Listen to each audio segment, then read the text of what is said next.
আজ শনিবার 12ই পৌষ 2024 সালের 28শে ডিসেম্বর। মীন রাশি, মীন লগ্ন, পাইসেস সাইনের জাতক জাতিকাদের আজকের দিনটি কিন্তু মধ্যম প্রকৃতির অতিবাহিত হবে।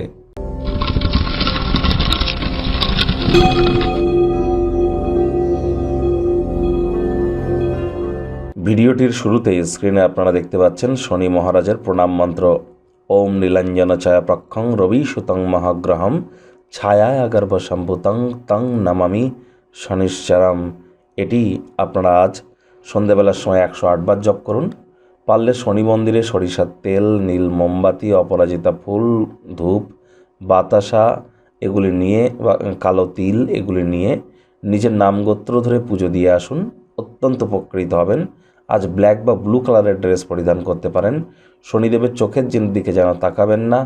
আজ অবশ্যই আপনার পারলে কিন্তু সরিষার তেল, বেগুন খাওয়া থেকে বিরত থাকুন এবং সরিষার তেল, বেগুন, লবণ, লোহা এই 4টি জিনিস যেন ভুলেও কিনবেন না। 2024 সাল কিন্তু শনি মহারাজের বছর, আর অন্তিমতম এই 3টি দিনে আমরা যতটা সম্ভব প্রিকশন নিয়ে চলবো, এটি আমাদেরকে বহুলাংশে উপকৃত করবে।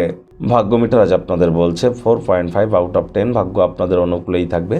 দেখুন, কোনো নেতিবাচক বা নেগেটিভ কথাবার্তা বলতে কিন্তু আমাদেরও ভালো লাগে না, তবে গ্রহ নক্ষত্রের হেরফের অনুযায়ী ইন জেনারেল ডেলি প্রেডিকশন আমরা প্রস্তুত করে থাকি।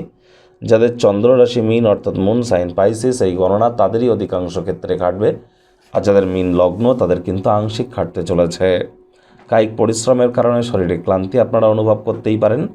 ওজন বুঝে ভোজন গ্রহণ করুন। রাস্তাঘাটে সাবধানে গাড়ি ঘোড়া চালান। কোনো প্রকার নেতিবাচক অনুভূতির আশ্রয় ভুলেও যেন গ্রহণ করবেন না। হতাশা কিন্তু আপনাদেরকে গ্রাস করতেই পারে। যদি সম্ভব হয় দীর্ঘস্থায়ী ভ্রমণ যাত্রা এগুলি এড়িয়ে চলুন। ক্লান্তিও কিন্তু বাড়তে পারে। আজ অর্থগত ব্যাপারেও ব্যয়বহুল একটি দিন, খরচ বাড়বে। যারা দীর্ঘদিন ধরে অর্থ সঞ্চয় করার কথা ভাবছিলেন, সেটিই কিন্তু আজ আপনাদের কাজে আসতে চলেছে। সামাজিক তথা ধর্মীয় অনুষ্ঠানের জন্য শ্রেষ্ঠ একটি দিন। আজ কাছের মানুষটির সাথে পিকনিক স্পটে গিয়ে পুরনো দিনের স্মৃতিগুলিকে পুনরায় রোমন্থন করতে পারেন। আজ কিন্তু আপনাদের ধারালো পর্যবেক্ষণ ক্ষমতা আপনাদেরকে 10 কদম এগিয়েও রাখবে। কাছের মানুষটির সাথে বা পরিবারের সদস্য বা বন্ধুবান্ধবদের সাথে আউটিংয়ে গিয়ে কোনো রেস্তোরাঁয় লাঞ্চ বা ডিনার করবার জন্য দিনটি শুভ, যদিও এর কারণে খরচ কিন্তু একটু বাড়বে, সঞ্চয় ঘাটতিও পড়বে। চাকরিজীবী যারা আছেন, প্রমোশন পদোন্নতিও হবে। আজ কিন্তু আপনাদের প্রেমিক প্রেমিকা, স্বামী স্ত্রী উভয়ের ক্ষেত্রেই বলবো, ফুল ফুটুক আর না ফুটুক, আপনাদের প্রেমের বাগানে বসন্ত। দিনটিকে যতটা সম্ভব রোম্যান্টিক করে তোলা যায় সেই প্রচেষ্টাই আপনাদের করা উচিত। পরিবার পরিজনদের উপরে জোর করে নিজের মতামতকে জাহির করলেই ক্ষতি। ছোটোখাটো ব্যাপারে অন্যের বিষয়ে ভুল ত্রুটি ধরার স্বভাব থাকলে কিন্তু ত্যাগ করুন, তা না হলে সম্পর্কের অবনতি কিন্তু হতেই পারে। ওজন বুঝে ভোজন গ্রহণ করুন। রাস্তাঘাটে সাবধানে গাড়ি ঘোড়া চালান।